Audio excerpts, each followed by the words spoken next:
Oi, boa noite.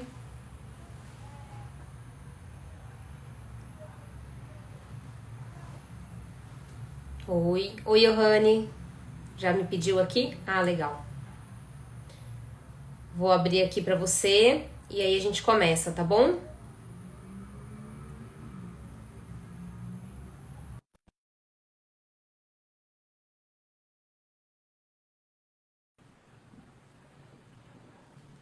Acho que demora um pouquinho até.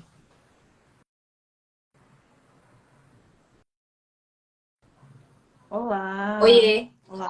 Me ouve bem? Agora sim. Tudo bem? Tudo bem, tudo bem. Estamos. Eu vi que agora dá para você escolher a câmera antes de entrar na live direto, fica mais fácil. Ah, é? A outra vez que eu participei de live, eu só aceitava e abria a câmera traseira. Aí agora tem uma telinha pequenininha assim, aí você escolhe a câmera. Ah, é. Vai mudando as funcionalidades, né? As tecnologias. Não dá pra acompanhar tudo. Então, legal. Vamos falar até um pouquinho sobre tudo isso hoje, né? Ao longo da semana a gente foi divulgando e foi chegando uma série de perguntas, mas a gente vai tentar é, seguir aqui mais ou menos uma linha de raciocínio, né? Como mais ou menos a gente tinha combinado, para porque é um tema muito amplo, é muita coisa, né? É muita demanda, é muita problemática, é muita é, possibilidade também, né? E é sobre isso que a gente vai discutir um pouquinho aqui. Mas antes, Johanne, eu queria que você se apresentasse, né? O pessoal aqui do meu Instagram Ah, já me conhece, mas se apresentasse, me diz um pouquinho o que, que você faz, né? Qual é o nicho que você está trabalhando agora e como que você chegou nesse rolê aí das inteligências artificiais. como tá aqui no meu Instagram, meu nome é Johanne Zambotti, eu sou psicóloga há quase 10 anos. E eu já trabalhei muito com criança, com clínica, trabalhei com escola. E hoje, depois de ter entrado na mentoria que a gente se conheceu, eu resolvi mudar um pouco. Eu tô mudando as coisas, inclusive no meu Instagram lá, vocês vão ver que tá um pouquinho novo as postagens, porque eu resolvi falar de tecnologia, que é uma coisa que eu já uso e utilizo muito no meu dia a dia, tanto no meu dia a dia da clínica quanto no meu dia a dia de produção de conteúdo, de um modo geral, aqui para o Instagram e para o YouTube também. E eu resolvi misturar as duas coisas. E aí o que que acontece? É um negócio novo, né? A gente está um pouco Uau, ainda descobrindo tudo, né? Então, eu tenho pesquisado muito, estudado muito como que a tecnologia pode auxiliar o processo terapêutico também, né? Não só nas formas de inteligência artificial, mas na tecnologia no geral. A gente está aqui, por exemplo, dentro do Instagram, numa live, conversando com vocês, uma coisa que 5, 6 anos atrás a gente não imaginaria que existiria. E não porque não existiria, mas que seria tão fácil, tão acessível para pessoas que conhecem pouco de tecnologia conseguir fazer. Então, é como esses recursos podem acelerar o processo, auxiliar no processo e também na divulgação, na produção de conteúdo, no nosso trabalho interno também, enquanto psicólogo. legal. Vou me apresentar também, aproveitando o gancho, né? Porque tem uma galera aí da sua audiência, né, que veio nos Uhum. prestigiar. Então, eu sou a Karina Alvarez, eu também sou psicóloga, formada em 2006. Trabalho, né, sempre com psicologia clínica. Meu olhar sempre foi, embora eu seja generalista, eu gosto de ser generalista. Minha especialidade é psicoterapia infantil. E trabalho desde 2006 com crianças, né? Com toda a demanda aí da orientação à paz e do atendimento infantil. Muito embora eu ainda atenda adultos e não vou abrir mão de atender adultos, né? Que eu gosto. Mas desde 2019 eu venho estudando de forma mais. Na verdade, desde 2012, mais ou menos, eu venho observando a questão das tecnologias e uso desde o surgimento dos smartphones, né? Como que foi evoluindo tudo isso. E então, mais ou menos desde 2012, 2013, que eu venho observando o uso que as crianças estavam fazendo dessas telas. E a partir daí a coisa foi galopante. Né? A coisa evoluiu de uso, abuso, dependência muito rápido. Né? Se a gente for falar, em 10 anos, né, surgiu uma doença nova, que é as dependências tecnológicas. Então, em 2019, eu me lembro que eu me determinei, eu falei, chega, a coisa tá. Preciso falar sobre isso, né? Então foi em 2019 que eu me determinei a começar a abordar esses assuntos, etc. Mas em 2020 veio a pandemia. E todo mundo se trancou dentro de casa e as crianças que já utilizavam, né, as tecnologias começaram a utilizar 10 vezes mais, né, durante o dia. Enfim, então a gente ainda está saindo desse cenário e aí agora a gente está conseguindo observar muitas consequências aí, de forma bem intensa, né, Ivane? E agora a gente está correndo atrás para entender como que se faz um uso, porque, obviamente, as tecnologias, as inteligências artificiais aí, de uma maneira mais recente, elas vieram para ficar, não tem como fugir delas. Então, a nossa missão aqui, minha e sua, é ajudar, né, a todo mundo a entender como que a gente pode fazer a utilização de uma maneira mais saudável e que não vá prejudicar não só os adultos e principalmente as crianças aí, que ainda estão em formação, né? Tem aquela plasticidade cerebral, então numa janela de oportunidade muito importante. Então, para a gente começar a pensar sobre isso, posso te perguntar? Pergunte.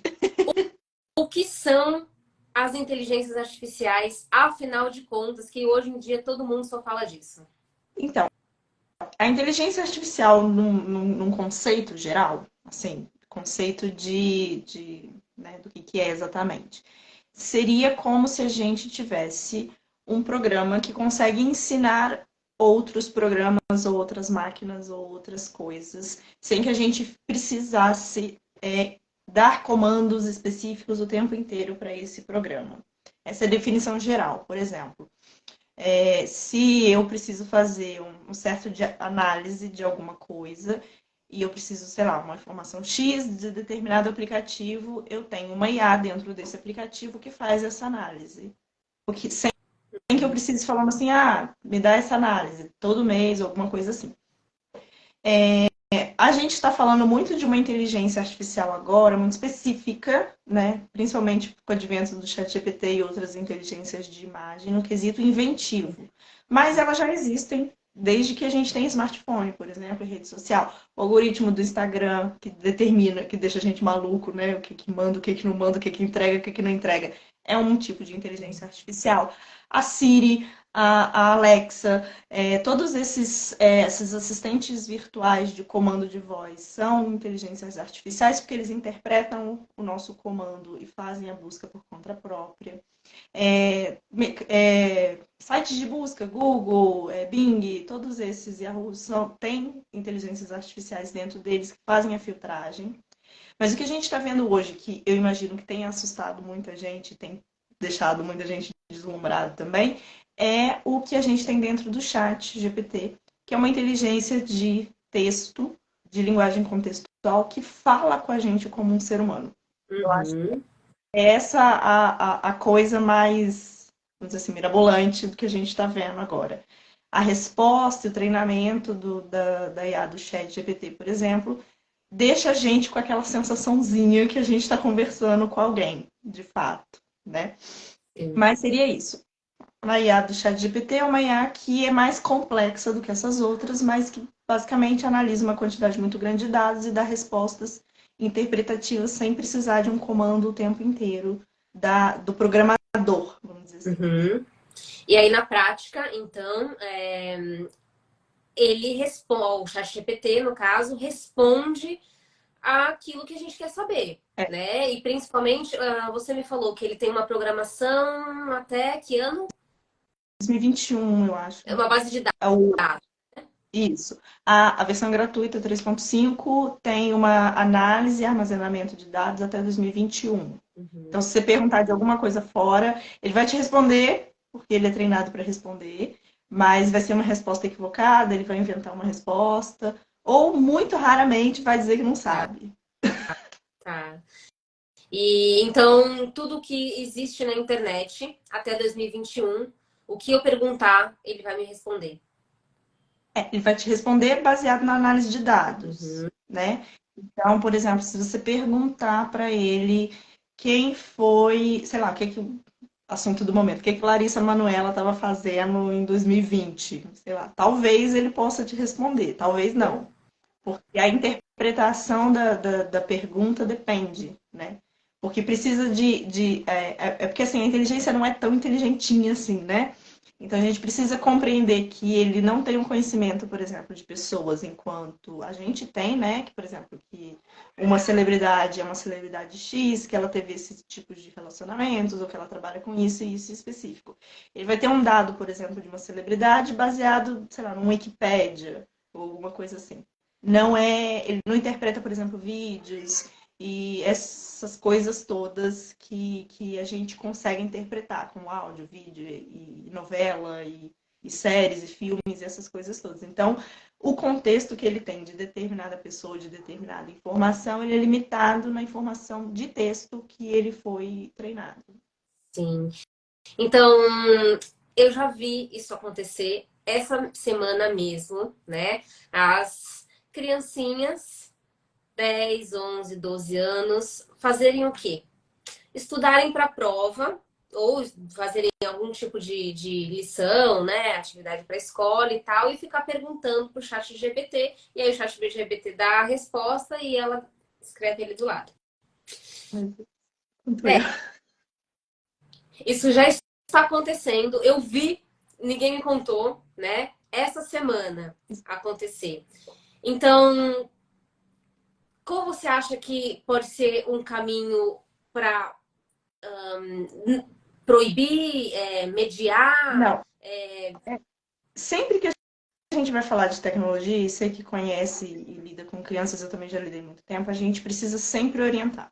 Uhum, Supervisão é a chave. Que proibição é aquilo, né? Proibição a gente vai usar. Gente, se você der um telefone ou se a sua criança tiver acesso à internet, ela vai ter acesso ao chat GPT. Quer você queira ou não. uhum, Você pode, você pode tentar bloquear o aplicativo, ela vai ter acesso. A supervisão é sempre a melhor opção. Quando a gente fala de uso de tecnologia, internet e várias outras coisas quando a gente está falando de criação de crianças. Porque hoje é muito difícil impedir que ela tenha acesso ao conhecimento, acesso à informação que aquele aplicativo, ou que aquele jogo, ou que aquela coisa acontece. Que vai na casa de um coleguinha, vai estar na escola, vai estar na rua. A gente não tem um controle total e absoluto do que a criança acessa. sim. Então, a melhor forma que a gente tem é de orientar, de supervisionar. Tá usando o chat GPT? Vamos fazer junto. Vamos olhar. Aí eu indico aos pais, acessem o site, conversem um pouquinho com o chat GPT, descubram o que que é, como funciona, até para conseguir orientar e até para saber. Eu falo assim, olha, se você fizer a resposta do seu dever de casa usando a resposta do chat, você corre sério risco de dar errado, porque não significa que a resposta dele é a resposta correta e absoluta. Uhum, E como eu falei, ele é treinado para responder de uma certa forma, mas não significa que ele vai responder corretamente. sim, sim. Já existem variações, né, do chat GPT, até mesmo para ser utilizado pelo WhatsApp, e até foi isso que eu vi, na verdade, né? Uma criança utilizando pelo WhatsApp uma variação do chat GPT, se não me engano, chama até Luzia. A Luzia é a IA do WhatsApp. Ela é treinada igualzinho o ChatGPT, porque assim, o ChatGPT da OpenAI é o pioneiro, né? Que Uhum, inventou a linguagem contextual, né? É claro que isso não fica, não é como se fosse plágio ou qualquer coisa do gênero, os outros aplicativos, porque o conhecimento tá aí, a galera tá desenvolvendo ele, cada plataforma vai apresentar o seu chat GPT independente. A Luzia, ela funciona também, ela conversa com você da mesma forma, ela é um número que você salva o contato no WhatsApp e você conversa com ela por dentro do WhatsApp da mesma forma. O Google tem o Barbie, não sei, não lembro agora o nome dele, que ele até já batizou também, que eu até andei acessando, a promessa da IA do Google é que ele vai acessar a internet também, vai acessar as pesquisas. Mas não é bem assim. Você pergunta e aí você pode checar automaticamente, já que ele é do Google, fazendo a mesma pergunta e pesquisando no Google direto. Então você tem uma comparação dentro do mesmo lugar, vamos dizer assim. Sim. Tem muita coisa surgindo, tem muita coisa pipocando. E essa questão do WhatsApp, aí eu ia até te perguntar em relação à tela e coisa, porque, por exemplo, eu não recomendo, nem nunca recomendei para os meus pacientes que os pais permitissem que crianças abaixo de 12 anos tivessem acesso ao WhatsApp. Uhum. Por uma questão de contato e conversa, ou que seja aquela questão o pai tem como supervisionar alguns aplicativos no celular do filho. Isso. E aí eu falo no sentido especificamente porque a gente tem a Luzia, que é certa, que a gente conhece, só que pode ser que eles inventem outra coisa, que coloquem um contato dizendo que é uma IA do WhatsApp, que não é. Então tem muitas coisinhas que a gente tem que prestar atenção quando a gente permite a criança ter acesso a determinadas coisas, justamente porque a internet está aí, golpe atrás de golpe Golpe, está aí. Tipo, exatamente. muito proteger as crianças dentro da internet. Sim. E para isso, não tem outro caminho além de, primeiro, os pais saberem também, né? Conhecerem um pouco disso, como você estava falando, né? Vai lá, senta lá, conversa com o ChatGPT, vê do que se trata, como é que funciona, já que você vai ter uma criaturinha que inevitavelmente vai estar imersa aí nesse mundo e vai entrar em contato em algum momento, mesmo que você não queira. E o outro caminho, né, que eu vejo como inevitável, é a supervisão e o monitoramento, né? Eu vejo muitos pais dizendo, não vou olhar o celular do meu filho de 9 anos, é invadir a privacidade dele. Como Gente, assim? Invadir a privacidade da privacidade. sua criança de 9 anos? Não entendi. Eu sou radical, às vezes eu viro para pai e falo assim, criança não tem privacidade não, que isso? Deixa eu virar adolescente, pelo menos pra gente conversar de privacidade. Mas Porque é isso que você estava falando, às vezes os riscos não compensam a privacidade, né? Essa necessidade aí da privacidade não existe, né? Isso realmente não tem como. Eu sempre uso essa analogia, né? Você deixaria, então, seu filho sozinho na Praça da Sé? Conhece a Praça da Sé aqui em São Paulo? Né? Como uma criança, né, vai ficar sozinha na Praça da Sé. Não tem nenhuma condição. Então, como que um pai e uma mãe vai deixar o filho sozinho na internet, com WhatsApp, com. sem querer assustar vocês, a internet é muito pior do que a Praça da Sé. Exatamente. Exatamente, isso. É bem por aí. E aqueles outros aplicativos que eu não sei nem como funciona, a Discord, é, aquele outro que eles jogam, né? Eles jogam, tipo, Fortnite, sei lá o quê, e vão falando por um outro. Não sei se é um aplicativo separado ou até mesmo dentro Do do jogo. jogo. Alguns videogames, por exemplo, Fortnite, o Free Fire e a galera um pouco mais antiga deve lembrar de CS, alguns jogos assim, que são jogos online com chat próprio dentro do próprio jogo. Chat escrito e call, né? Chamada também de áudio. O que acontece? Isso é uma preocupação que eu tenho. A menina, a Kátia até fala assim, Roblox. Roblox também é um negócio Isso. terrível. O que acontece? Esses jogos, esses games, eles têm o chat embutido. Então, a criança não precisa acessar uma outra plataforma, um outro aplicativo para conversar com as pessoas que ela está jogando. Uhum. E aí é uma questão muito importante. São videogames que têm acesso ao público e são ao vivo e tem conversa e gente. E aí você tem que se questionar. Você está deixando a sua criança conversar com pessoas aleatórias na internet. Pessoas que vão conversar com ela, às vezes, durante horas, Uhum. porque, né, a gente não sabe quanto tempo exatamente essa criança fica jogando.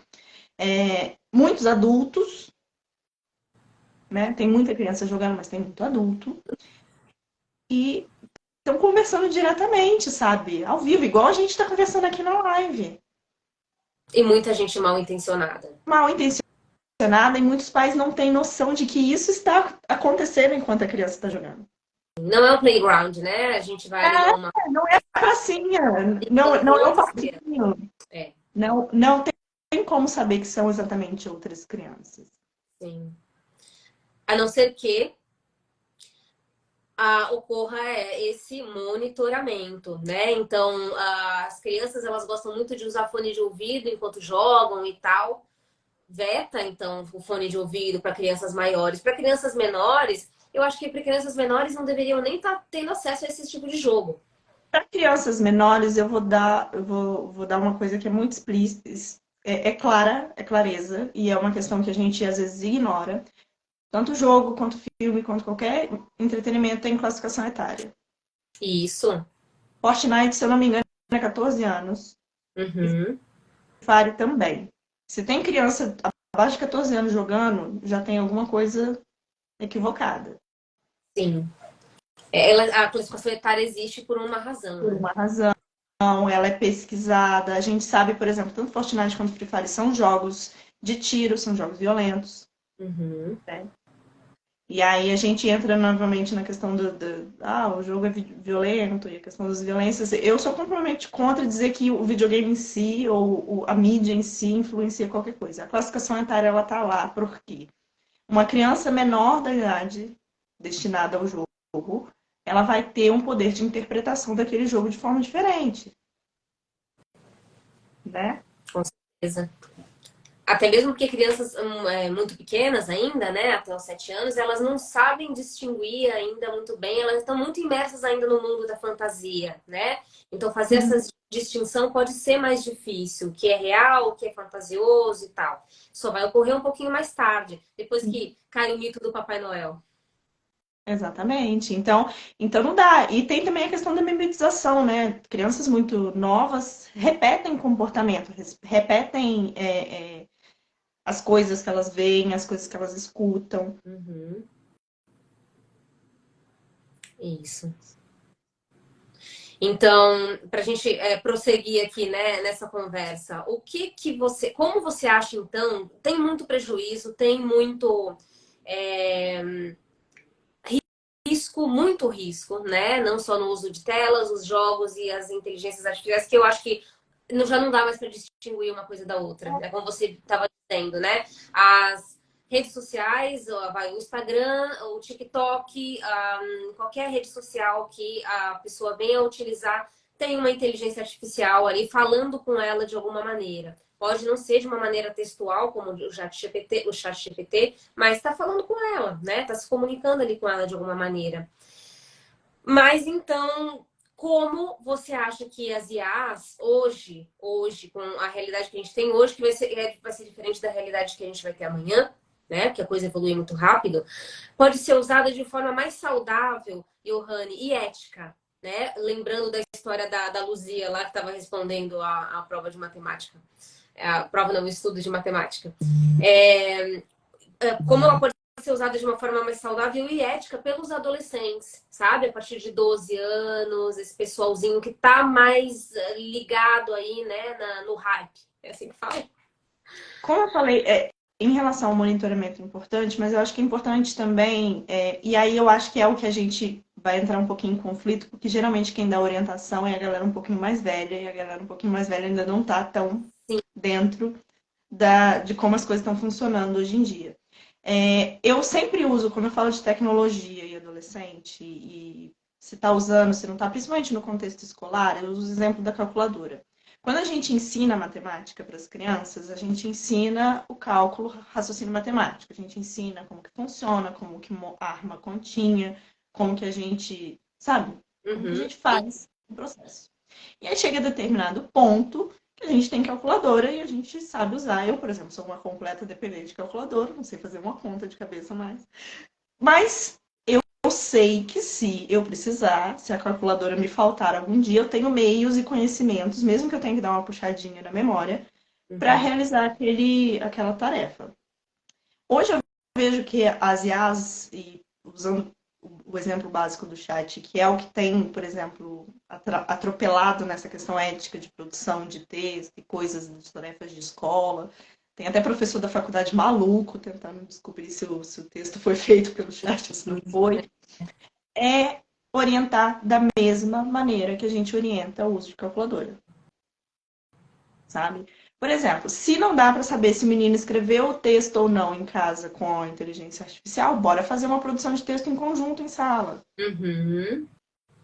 Aí, vamos fazer o seguinte, quer usar, quer conhecer? Vamos fazer um dia, um momento em que a gente vai fazer a atividade usando o chat.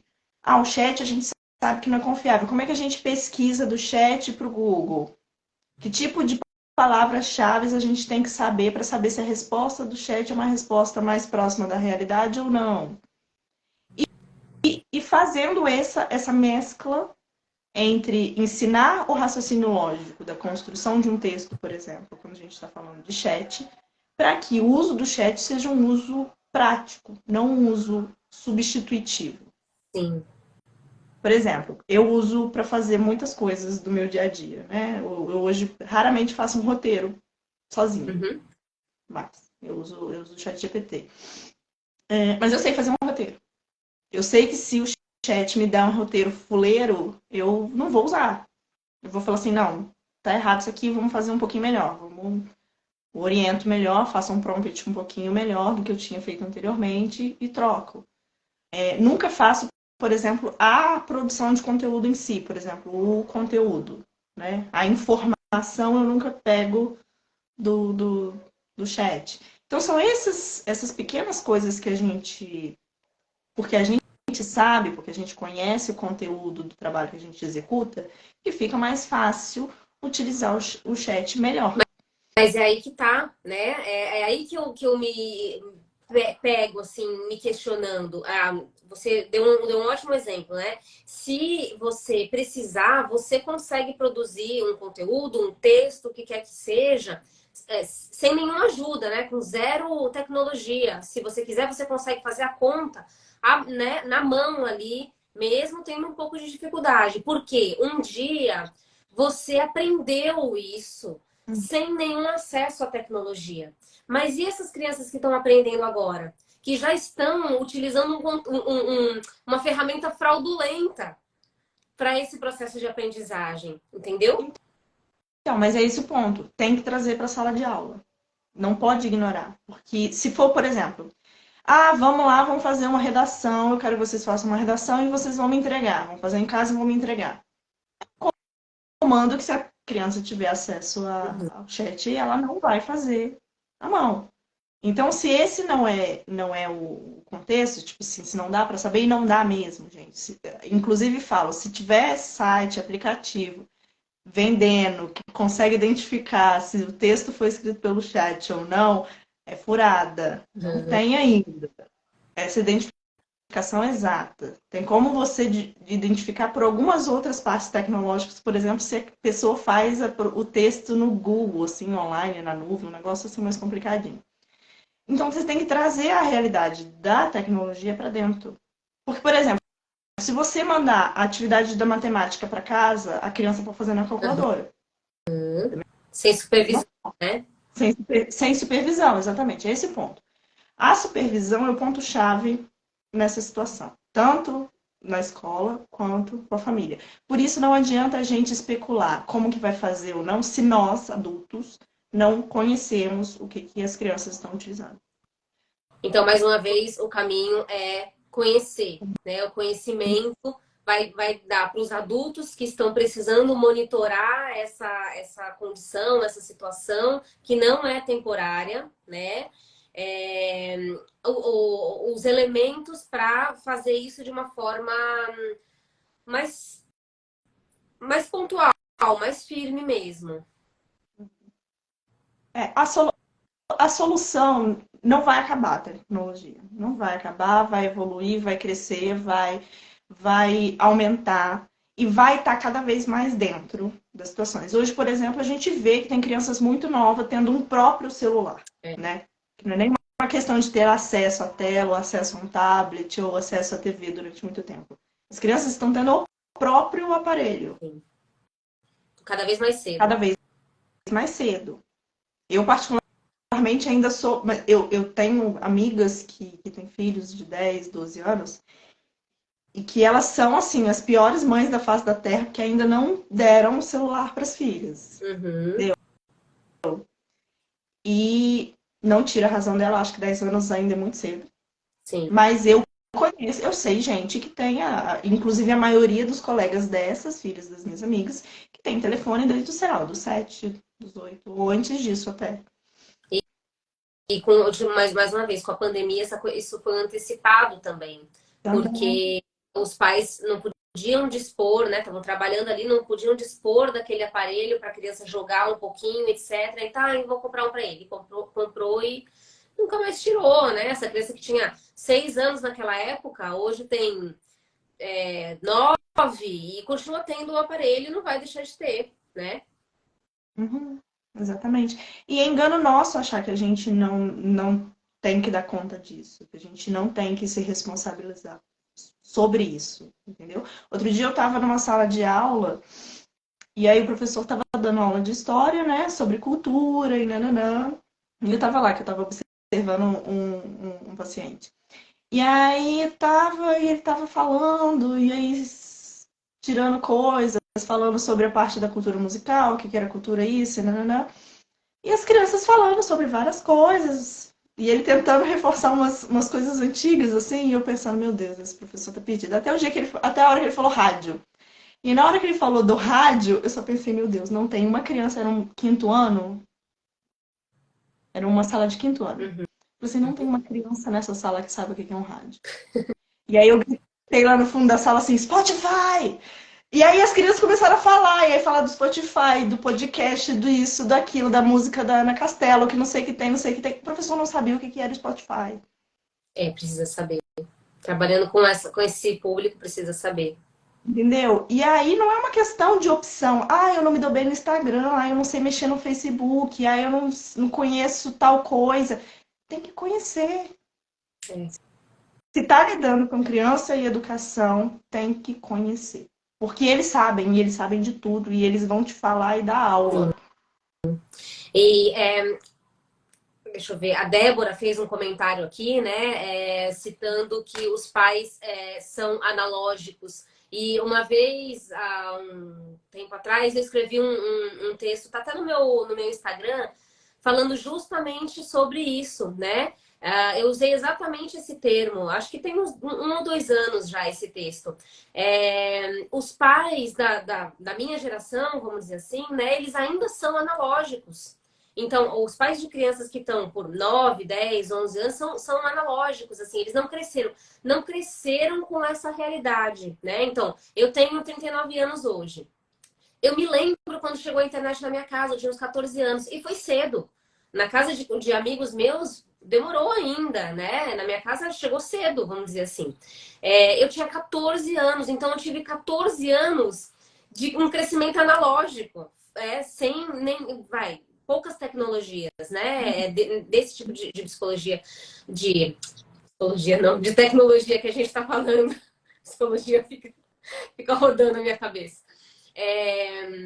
E aí a gente não tem parâmetro para ensinar, né, a mediação do uso das tecnologias para os nossos filhos, porque nós não crescemos sendo ensinados a fazer, né, a estabelecer esses parâmetros. Então a gente vai precisar aprender os parâmetros para poder ensinar para eles. Acontece que vai ter que ser tudo ao mesmo tempo. Enquanto a gente aprende, a gente ensina. É para ontem. Não dá tempo da gente fazer cursinho, não dá tempo de fazer faculdade. Exato. E aí é uma coisa muito engraçada. Tem uma piadinha da época da internet que era assim.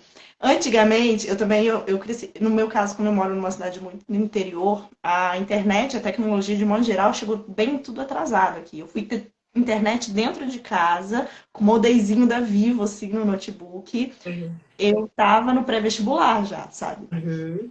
A gente tinha um computador, mas sei lá, a gente pesquisava na Barça do computador, sabe? Aquele CD-ROMs de enciclopédias, essas coisas. Que hoje você não fala nem CD mais perto de uma criança que ela não sabe o que é. A pergunta é de comer. E eu também, eu fui ter smartphone quando foi. Eu tinha um telefone flip daqueles BlackBerry que só manda mensagem, né, de texto, SMS e ligação, com 14 anos, porque eu fui estudar fora, eu fui estudar em outra escola. Foi por Uhum. isso que eu ganhei o telefone, com o intuito único de me comunicar com Comunicação. a minha família. Comunicação. Mas nem existia, nem tinha. Né? Nem se eu quisesse eu ia ter, né? E Exatamente. a gente tem que estar correndo atrás muito, muito mesmo. Eu falei no grupo hoje da fraternidade, eu não sei se você ouviu o áudio, que eu já atendi, eu já fiz consulta online com criança jogando Roblox. Eu entrei Eu também. no Discord, eu entrei no Discord com o meu paciente, a gente ficou Ah, conversando, não. Comigo foi outra história. Depois eu conto. e aí a gente ficou jogando Roblox. Uhum. Eu nunca tinha jogado Roblox na minha vida, eu não sabia para onde virar. Mas a gente ouviu falar e tudo mais, e perguntou se podia, que a gente ia fazer um bate-papo online assim que eu estava com Covid. E aí eu tive Uhum. que transferir para online a sessão. E aí a gente ia fazer assim, de vídeo. Só que eu falei assim, gente, a gente atende criança, sabe, no lúdico. Vai ficar um pouco complicado. Aí ele perguntou se a gente podia jogar. Eu falei assim, pode. Aí ele me passou o código do Discord da conta dele. Eu loguei com ele. Aí a gente logou, pegou uma sala fechada do Roblox só para nós dois jogarmos. Uhum. E aí fui fazendo. Enquanto isso, conversando, né? Isso aqui também é outra coisa. Uma menininha de 4, 5 anos, filho de uma colega minha. Ah, vamos brincar de telefone. A menina fez assim, ó. A mãe dela foi assim, ó. Gente, o que é isso, mano? O que é isso? Sabe? E foi indo. E a gente tem que ir. Às vezes é no tranco mesmo. É, Sem conhecer. e os pais, né, dessa geração tem esse grande desafio que é aprender a usar o ensinando. E precisa aprender, inclusive, as recomendações, né, de uso de telas, enfim, sugerem muito poucas horas, né, de uso de telas, de acordo com as idades aí e tal. Depois a gente pode falar um pouquinho disso. Uhum. Mas as crianças, elas vão jogar, né? É o que eles mais fazem online, então eles vão jogar. E é até mesmo uma oportunidade, né, para os pais estarem ali do lado, não só para mediar esse jogo, como a gente falou a respeito dos riscos e etc., como para também aprender a entrar um pouco no mundo deles, né? Porque esse é o mundo deles, não tem como fugir mais disso. Uhum. E aí a gente fica sem conhecer as crianças. Os pais ficam sem conhecer os filhos. E aí não adianta aquele discurso, ai, fulano só fica no celular, não brinca, não joga uma bola. Não... Tá, não joga uma bola. Eu sei que a atividade física e a atividade recreativa ao ar livre é muito importante. Eu também fazia, né, quando eu estava com os meus pacientes, um controle bem restrito e cobrava dos pais a questão da quantidade de horas que a criança estava na tela, pela questão de desenvolvimento que a gente sabe. E aí não é uma questão de ser analógico, não é Uhum. uma questão de ser contra a tecnologia, é uma questão de desenvolvimento. A criança na frente da tela por horas a fio atrapalha o desenvolvimento infantil. E aí isso Uhum. não tem nada a ver com a internet, com a tecnologia, com as IAs, é uma questão de exposição mesmo à tela. Você está mais dentro, né, desse assunto Uhum. especificamente. Mas os pais precisam de momentos com os filhos. Seja na atividade ao ar livre, seja fazendo uma coisa que não é tela, mas dentro do momento de tela também. Sim, por que não? Porque, Também é uma porque oportunidade para aprender ali, né? E você vendo, experienciando aquele uso, você consegue, mesmo sendo analógico, reconhecer os riscos. E aí você faz a mediação, né? Você faz aí a tutoria daquele uso, seja um jogo, seja a rede social, seja o que for, né? E o que você acha, Johanne, como que o uso das inteligências artificiais, chegando nessa coisa da exposição às telas, né, que eu falo muito, como que o uso das inteligências artificiais podem contribuir para essa problemática, né, do excesso de telas, o abuso e até mesmo dependência, como a gente tem visto muito? a gente tem que falar de dependência quando fala de IA, principalmente a IA textual, né? Pela uma questão de dependência de serviço. O que que acontece? Tecnologia é um negócio que muda muito, né? Eu dei até uma briga com o pessoal do grupo que fica gravando vídeo direto no Instagram. Gente, aplicativo é dos outros. O aplicativo é o Instagram do Zuckerberg, o chat GPT da OpenAI. Então, se der doido ou der um problema ou vier falência, alguma coisa assim, o trem vai acabar. E se a gente estiver usando único e exclusivamente esses recursos para fazer algumas coisas que a gente faz no nosso dia a dia, isso configura uma dependência. Quando isso sumir, ou quando mudar, ou quando trocar, a gente vai ficar perdido. Exato. Eu acho que é aí que entra a questão da dependência, principalmente. Em relação à tela específica, o ChatGPT, como é uma linguagem textual, para mim eu acho que a questão da dependência não chega a ser uma questão de tela, né? De uso de tela, porque não chega a ser um entretenimento. É mais uma dependência de auxílio mesmo, no sentido de usar exclusivamente, só fazer as coisas. Ah, meu Deus, qualquer coisinha eu vou perguntar para o Como uma ChatGPT. fraude, Qualquer coisa que. né? Oi? Como uma fraude mesmo, né? Como uma coisa de não sei fazer se não for assim. No Uhum. sentido de correlacionar uma dependência. É que nem. E é uma dependência que pode surgir sobre qualquer aspecto. É que nem aquela pessoa que fala assim: ah, não vou tomar essa decisão antes de falar com o meu terapeuta. A gente pode Uhum. criar uma certa dependência, até mesmo emocional, Isso. de muitas coisas, principalmente com essa ilusão que o chat tem, especificamente, de parecer que está conversando com você, ser uma É. pessoa que conversa com você. E aí é o cuidado que a gente tem que ter, principalmente nas mentes de adolescente. Eu acho que criança não vai ter muito interesse nem muita atratividade no chat, especificamente, porque primeiro tem que saber escrever É. e ler para poder usar ele E da melhor forma. a interface dele ela não é muito atrativa mesmo, né? Não é atrativo. Ele é um chatzão assim, uma barrinha onde você digita, aí sobe, vai subir na conversa, igual um chat mesmo. Sim, sim. Não é tão atrativo, né? Mas é a questão do- dos adolescentes se pendurarem nessa possibilidade, nessa conectividade. Eu até falei sobre isso num vídeo em relação a isso, que novamente a gente tem que puxar a demanda para os adultos. Uma criança ou um adulto, ou qualquer pessoa que seja, que ache mais interessante conversar com uma inteligência artificial do que com um ser humano, é porque essa interação humana não tá legal. É. Porque o chat, ele é muito limitado, ele não vai ter conversas complexas e emocionais, por mais desenvolvido que ele seja, Uhum. que substitua a interação humana. Sim. Mas se essa interação está deficiente, e aí eu não falo necessariamente em relação a pais e filhos, de modo geral, né? Sim. A gente deixa margem para que outras pessoas, e aí eu falo outras pessoas porque isso pode acontecer também no joguinho, né? Na conversa. Isso, Seu isso. filho está preferindo conversar com estranhos dentro de uma plataforma de game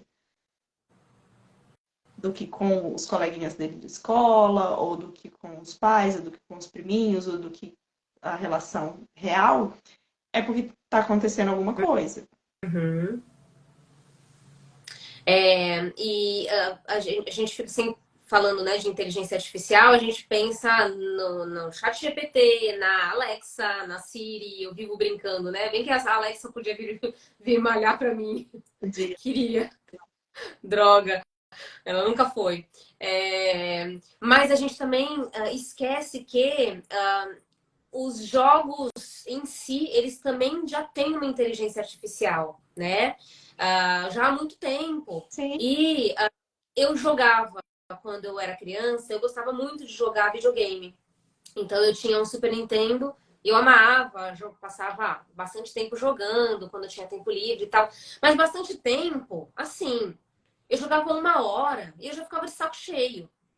Mais uma vez, porque a interface daquele game, não, me corrigindo, a interface dos games de hoje, elas são feitas para viciar, né? Elas são feitas para causar dependência, vamos dizer, para a pessoa não querer parar de jogar. E jogo online é aquele meme, né? Mãe, não dá pra pausar jogo online. Tipo assim, pausa esse jogo aí e vem comer. Mãe, não dá pra pausar jogo online. E é a questão de exploração de mundo mesmo. Esses jogos, principalmente esses que tem conversa, que tem coisas, né? Que a gente. Não é esse específico, Fortnite e o caso do Free Fire, mas tem os jogos que são LOL, esses jogos de mundo aberto, que a gente chama, que são jogos explorativos. Ou MMORPG, que são jogos de contação de história, que cada coisa que você faz dentro do jogo desenvolve para uma coisa diferente. Isso faz com que alguns tipos de videogame você precisa, sei lá, 16 horas para zerar o jogo. Não. Ou mais, assim. Não, 16 horas para gerar uma versão de final do jogo. E aí, se você quiser zerar todas as versões, você fica uma semana jogando. Exato. Sem parar, né? Nunca acaba. Nunca acaba. Porque nunca acaba, né? Tem sempre essa sensação de exploração. E não só essas interfaces, tem também a questão das interfaces, e aí a gente estava falando de IA novamente, tanto aqui no Instagram quanto no TikTok, dessa questão da timeline infinita. São algoritmos feitos também para você não sair do aplicativo. Isso. Sim. E aí é uma questão também da inteligência artificial tá te dizendo o que você está assistindo. Porque como não é por escolha, não é que nem no YouTube, vou ver um vídeo no YouTube. Aí eu clico lá. É tipo como se você acionar aquele reprodução automática do YouTube, que quando termina um vídeo imediatamente começa outro. Isso você liga e desliga no YouTube, quando você está assistindo. No Instagram, no Reels e no TikTok, na timeline do TikTok, você não tem essa opção. Você vê o que o algoritmo diz que você deve ver. E aí, essas coisinhas são feitas para você passar o maior tempo mesmo. E aí, por quê? E aí é diferente de rede social e videogame, que videogame não tem essa questão. É porque você tem que vender o videogame, ele tem que ser muito bom para vender o 2 e o 3 e a continuação e a DLC e o extra e o coisa. Então ele tem que ser muito interessante mesmo. Quanto mais atrativo, interessante e imersivo, melhor. Né? Porque se for um joguinho básico que você leva 20 minutos, você não quer comprar mais. Claro. E aí, na questão das redes sociais, é a questão de anunciante. Quanto mais tempo você passa dentro da rede social, mais anúncio você vê. Isso. E aí gera dinheiro para a rede social. Então, todas essas questões, esses atrativos, eles são feitos para a gente ficar aqui dentro o tempo inteiro. Isso também é inteligência artificial. Isso também é inteligência artificial.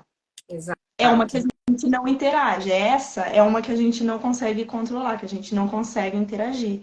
Ela já está dentro das coisas que a gente usa e a gente tem zero controle. Mas ela está interagindo com a gente. Não, ela está controlando a gente. Ela está. Nesse caso, ela está. Exato. E, Rani, eu sei que você abriu uma caixinha de perguntas aí ao longo da semana, então se você tiver separado alguma coisa, eu separei também uma pergunta ou outra aqui para a gente responder pro pessoal. Tem alguma coisa aí? Eu até tinha, mas eu fiquei toda enrolada hoje que eu só lembrei de anotar o nosso roteiro mesmo. Analogicamente. Analogicamente, eu também. Tá. É assim, gente. Em casa de ferreiro, espeta de pau. Eu tô aqui falando de AI tecnologia, mas é porque eu só tenho esse celular pra fazer as coisas, e aí se eu tô na live eu não consigo ver o meu bloco de O notas. meu analógico é bem proposital mesmo, para eu nunca esquecer como se escreve a mão. Mas isso é importante, tá? Esse negócio de escrever à mão é danado. Total. Eu separei uma pergunta aqui, na verdade, que tem a ver, mas não tem a ver, né, com o nosso tema. Tem, mas não tem. Mas eu achei importante destacá-la porque também tem a ver com um aplicativo que eu vou falar. Então vamos lá. A pergunta foi: como organizar o tempo quando a gente trabalha fora? Eu entendi assim, como organizar o tempo de monitoramento do uso das telas pelas crianças e etc. Né? Quando a mãe, o pai está trabalhando fora e às vezes aquela criança está sob supervisão de outros adultos que não vão ser contingentes ali naquele monitoramento, naquele controle, né? Naquela supervisão. Eu achei super pertinente porque é a realidade da grande maioria dos pais, né? Interessante para a gente trazer E a gente também pode recorrer à ajuda das tecnologias para isso, né? Que são os aplicativos de controle parental. Tem bem mais de um, né? Acho que o mais famoso deles é o Family Link, do que é do próprio Google, inclusive. E pelo Family Link, mas outros aplicativos também de controle parental, tem diversas funcionalidades, né?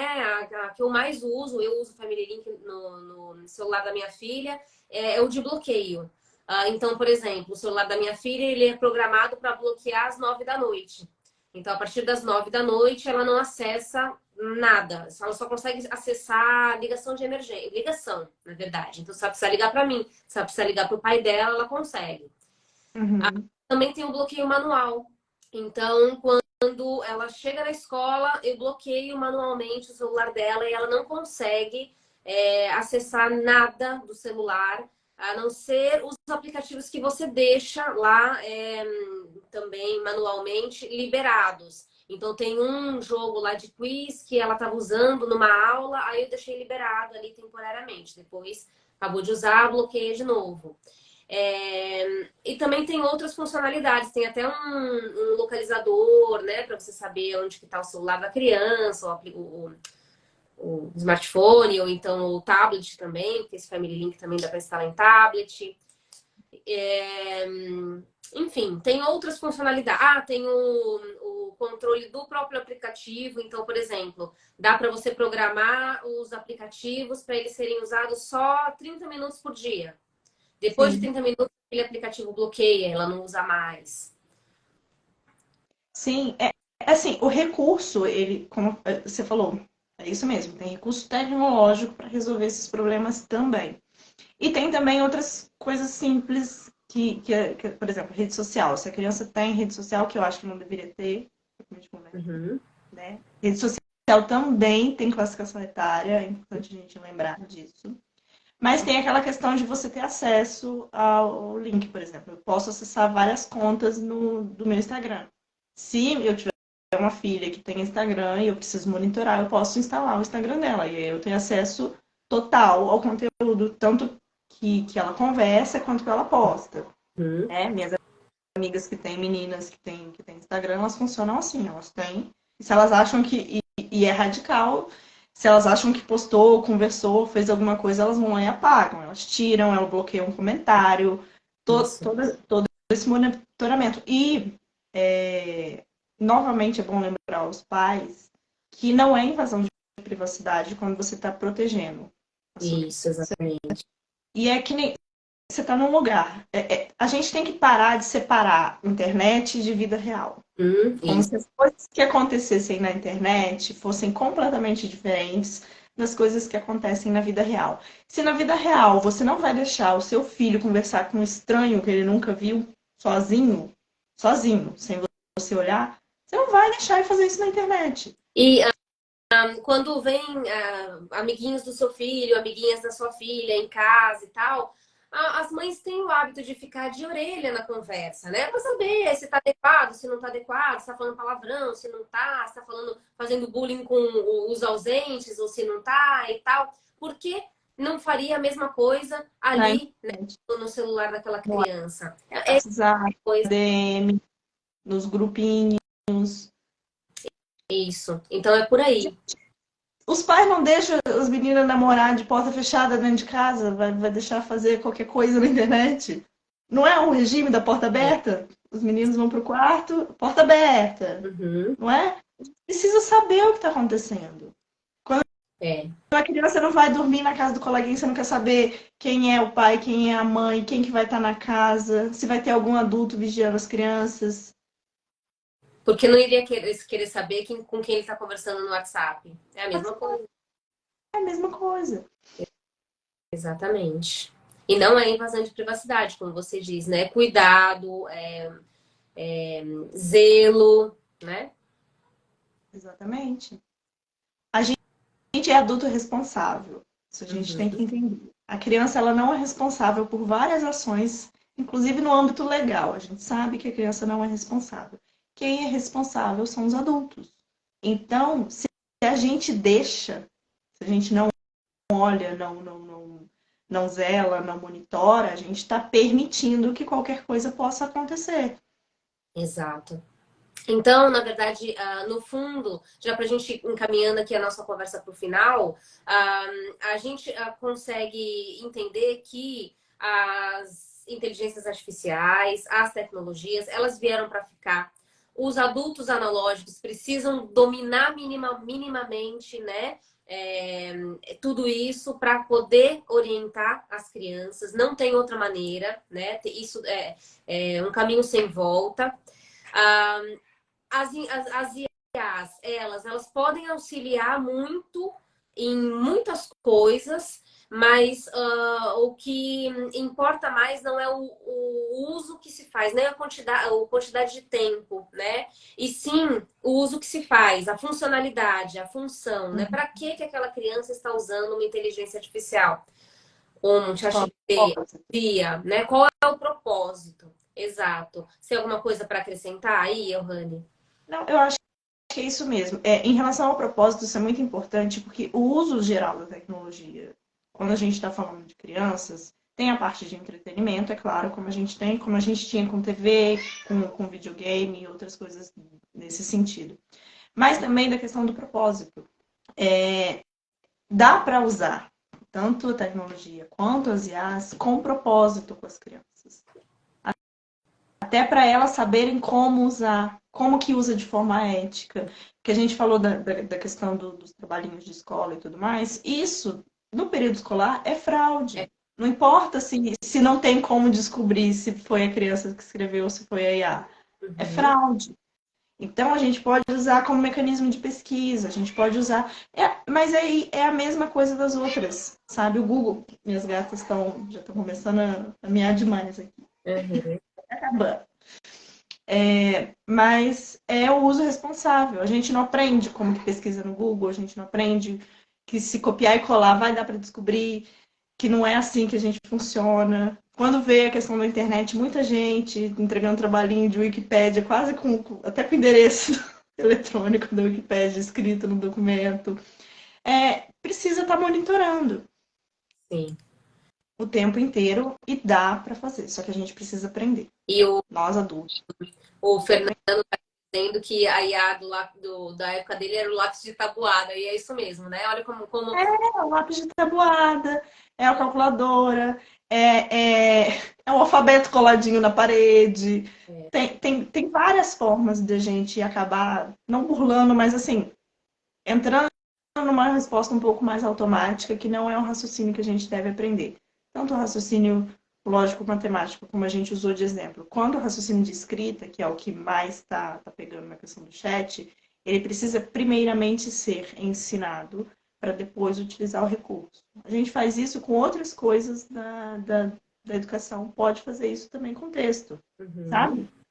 Tabela periódica. Você não vai decorar a tabela periódica, mas você precisa entender como ela funciona, a ordem, até o momento que você vai chegar e vai ser permitido fazer uma prova com tabela, porque não é mais importante decorar a tabela.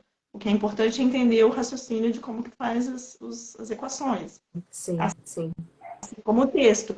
Primeiro a gente aprende e ensina a criança a produzir um texto, qual que é a lógica, coerência, coesão, como que funciona, como que você apresenta, o que que é um roteiro, o que que é um texto dissertativo, o que que é isso, o que que é aquilo. Depois, quando não precisar, quando isso estiver aprendido, a gente usa o recurso como facilitador. Exato.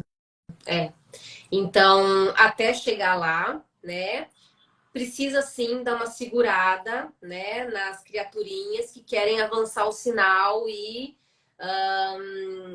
utilizar, né, de forma fraudulenta mesmo, né, não por vilania, né, por mau caratismo, não, mas é porque o acesso está muito fácil, Sim. né? Então, se eles não forem orientados, é assim que eles vão utilizar, claro. Tá ali. Tá ali, exato. Por que não, né? Então, precisa realmente passar por esse crivo. Johanny, obrigada por aceitar o convite aí, né, pela parceria, né, nesse bate-papo, foi super legal. Se tiver alguma consideração final aí, fique à vontade. Eu queria te agradecer também, Karina, foi muito bom. Eu acho que é um papo que a gente tem que conversar de tempos em tempos, né? Porque, como a gente falou, a gente precisa educar e se educar ao mesmo tempo, tudo junto. Uhum. Então, a gente precisa lembrar um pouquinho dessas coisas, lembrar um pouquinho das orientações. E, assim, às vezes é difícil mesmo. A gente. É tanta coisinha, tanta tecnologia, tanto negocinho que surge aqui, pipoca ali. Meu Deus, eu vou de novo ter que ir atrás de alguma coisa para aprender. Tá, tá, tá. Mas a gente não precisa se tornar expert em nada. Isso. Eu acho que é esse o ponto que a gente tem que ter clareza. Não é uma obrigatoriedade, a gente não tem que ser especialista. Vocês não têm que vir para a internet para falar de inteligência artificial, que nem a doida aqui que resolveu fazer. Mas precisa pelo menos conhecer. Uhum. E aí é importante também abrir diálogo, porque a gente não sabe exatamente o que a criança está usando. Às vezes a gente está correndo atrás de aplicativo que nem é o popular, que nem é o que está realmente aí com a criançada, o que está direto, né? Vendo, sendo visto. E a gente precisa conversar com as crianças também. Criança tem coisa para dizer, a gente que trabalha com ela sabe disso. Você... E é maravilhoso quando você dá atenção Uhum. para a criança. Ela pode dizer sobre aquilo que ela está vivendo, o mundo que ela está. Às vezes você não entende nada. O menino me deu uma aula de Roblox que eu continuei sem entender direito exatamente. Mas estava ótimo, sabe? Porque eles se sentem importantes também quando eles ensinam pra gente. Ah, Então, aproveita esse diálogo, esteja aberto a abrir diálogo com as crianças. é isso aí. Como a gente estava dizendo, é um tema muito amplo, né? Ele tem muitas variações e ramificações. E hoje a gente tentou pegar um pequeno recorte aí, que é o da exposição a telas e as inteligências artificiais, mas a gente poderia ficar a noite inteira aqui falando e o assunto não ia esgotar, né? Então, Uhum. por hoje, né, vamos finalizar aqui. Quem sabe mais para frente a gente marca outro bate-papo para falar de um outro recorte, né? Sim, sim, com certeza. Então, obrigada quem assistiu aí, acompanhou o nosso bate-papo, foi muito legal. Obrigada pelas perguntas e pela participação aqui no chat. E até a próxima. Até, gente. Tchauzinho. Tchau, tchau.